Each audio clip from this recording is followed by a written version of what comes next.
yang ditunjukkan oleh sahabat ini.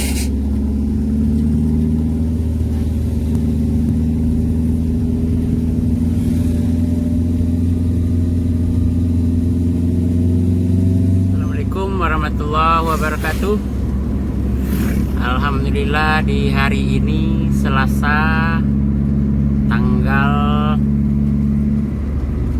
2 ya, bulan 3 2021, perbaikan jalan di pendakian Dama daerah Baso sudah dilaksanakan perbaikan oleh pihak PU menanggapi adanya sebuah lubang yang membahayakan bagi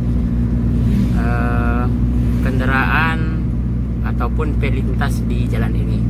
Terima kasih kami ucapkan kepada pemerintah yang sudah tanggap terhadap kondisi kurang maksimalnya kondisi jalan.